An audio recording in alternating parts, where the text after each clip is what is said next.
नियम थे उसका अब तक कड़ाई से पालन किया और 190 घंटे भारत के तमाम लोगों ने जो लॉकडाउन है उस लॉकडाउन का पालन करते हुए 190 घंटे बिता लिए। 8वां दिन है आज लॉकडाउन का, लेकिन अभी सफर कुछ लंबा है, इसलिए अपना धैर्य बनाकर रखिए। आपको कहीं जाने की जरूरत नहीं है, आप घर पर रहिए, हाथ धोकर कोरोना के पीछे पड़ जाइए। हम आपको कोरोना से जुड़ी तमाम जानकारी और मनोरंजन भी साथ साथ घर बैठे आप तक पहुंचाते रहेंगे, लेकिन आपको कहीं नहीं निकलना है। कोरोना पर नजर में आपका एक बार फिर से स्वागत है।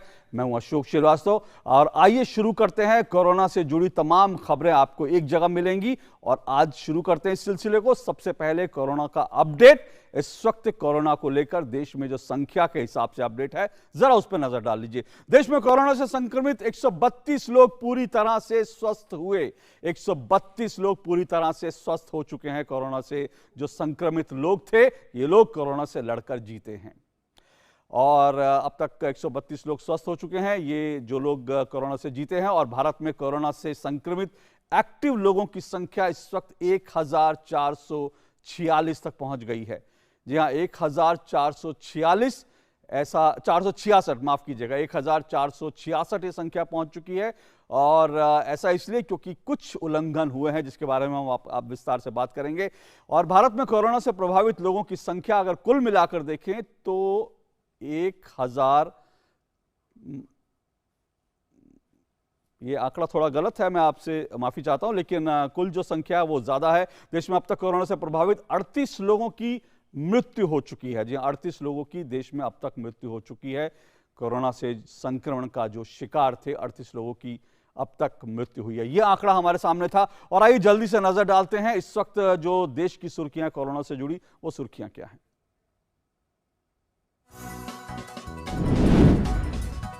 स्वास्थ्य मंत्रालय ने कहा, तबलीगी जमात के कार्यक्रम के कारण भारत में कोरोना वायरस संक्रमण के मामले बढ़े। तबलीगी जमात मरकज मुख्यालय से सभी 2300 लोगों को बाहर निकालकर क्वारंटाइन में भेजा गया। 1000 से ज्यादा लोग 9 अस्पतालों में भर्ती।